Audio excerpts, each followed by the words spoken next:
Welcome to my humble abode. Those of you who have been watching Steve Trump Productions on YouTube will hopefully have seen the video which announced our intention to recreate Operation Frankton.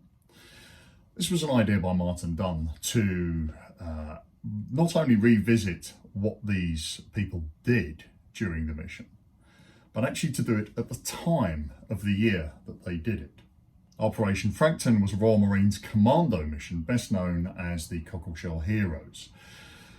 A film was made of this in the 1950s starring Trevor Howard, and it gives a rough idea of what the basis of it is, worth a watch.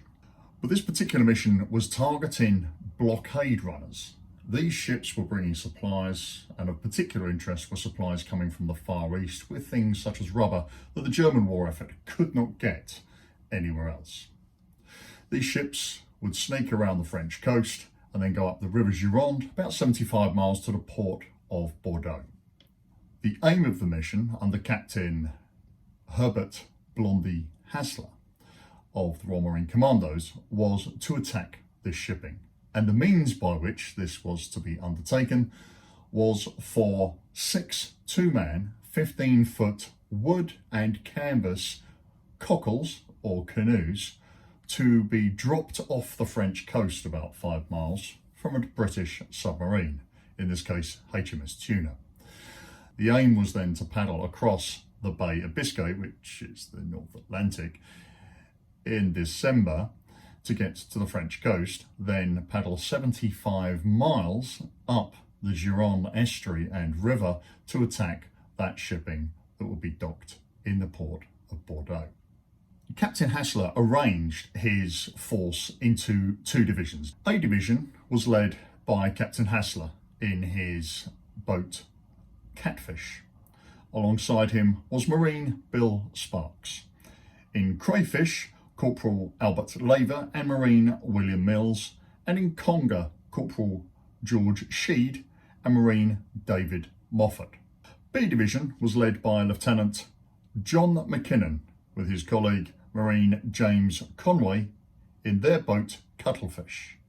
Sergeant Samuel Wallace and Marine Robert Hewitt were in Coalfish, Marine W.A. Ellery and Marine E. Fisher in Cachalot. There was a reserve, and that reserve was Marine Norman Colley. The submarine HMS Tuna took them to within 5 miles of the French coast, just off the Gironde estuary. Unfortunately, Cachalot was damaged on the way out of the hatches and could not take part. Thus, 3 Marines ended up being left on HMS Tuna as 5 boats ventured forward to carry out the attack. That night, Coalfish became detached and lost to the main group. Conger was capsized. There are 2 shoals on the approach to the entrance to the estuary of the Gironde, and it was the second one that caught them out. In the water, and unable to right their canoe, they had no option but to hold on to other canoes and be towed as close as be dared to the French coast, where they had to swim for it. Neither of these 2 men survived that particular experience.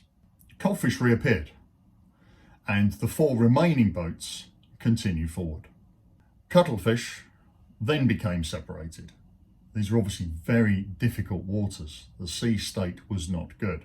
They did not rediscover the main group, and putting to shore, they managed to escape and evade pursuing forces for 4 days before they were betrayed to the authorities, who promptly handed them over to the Germans. The Coalfish crew were captured in the morning of the 8th, the first full day. This left just Catfish and Crayfish to go forward to complete the mission.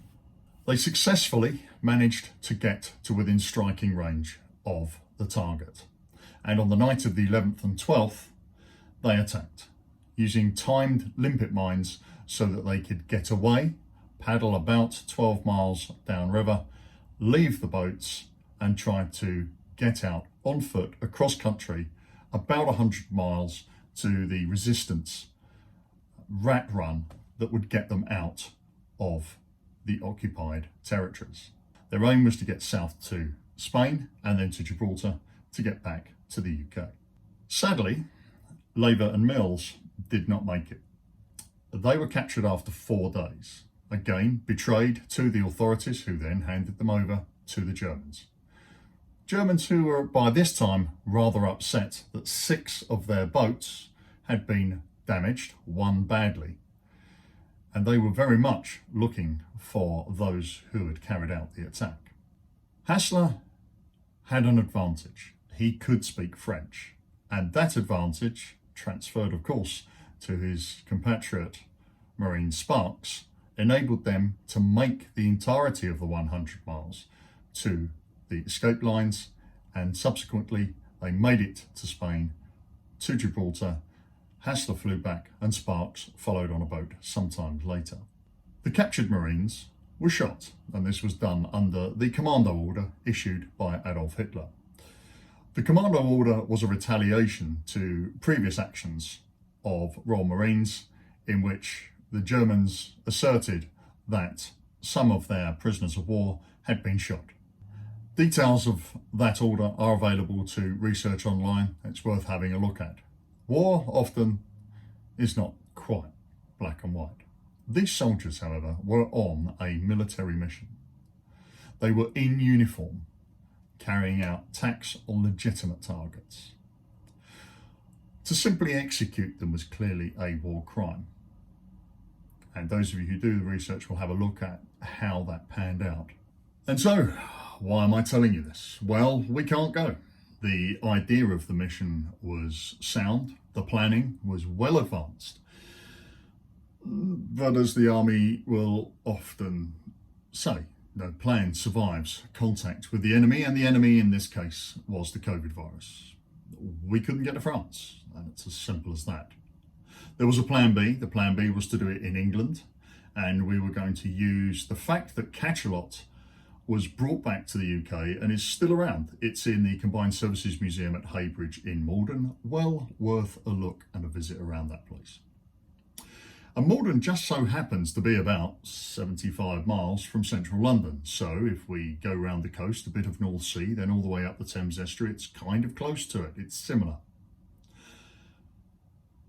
We had a problem. The problem is that there is a shooting range at Foulness Island, and they wouldn't give us consent to go through their range, so we would have had to go into the deep water channels. We couldn't justify that risk. We cannot afford to lose anybody, and we certainly don't want to start dragging emergency services out if we overcook it in December 2 miles off the Essex coast in a major shipping lane. And so the idea was sacked. Plan C we looked at, which would be to come at it a different way. We'd already done the Thames coming downstream, and we could definitely get the 75 miles in, but it really wouldn't be much of the mission. So we iced that as well and just simply accepted the fact that we couldn't do it. Over and above that, Big Bad Boris locked the place down, and that really started putting some barriers in our way. And so here we are with Plan D. And Plan D doesn't involve kayaks. We'll have to sort that out at some later point. But for this year, we're going to try to recreate sort of the escape and evasion phase. So we're going to attempt to walk at least the 100 miles that Sparks and Hassler managed in their escape and evasion to get to the rat run out of France. And that starts on Sunday morning. Today is Friday the 4th, Saturday the 5th we drive to the start line, and Sunday at oh my god it's early we'll be up and at it. We need to cover 17 plus miles a day to stay on point. The video of this will follow as soon as we get back, so it's going to be a little bit quiet for a while. There'll be a few maybe short videos or images that are thrown up onto the site just to give you some tasters. But as soon as I get back, get washed, get warm and sleep a bit, as I suspect I will need, I'll start editing and get the films out for you. I hope you enjoy them, and I hope we enjoy making it. Thanks for watching.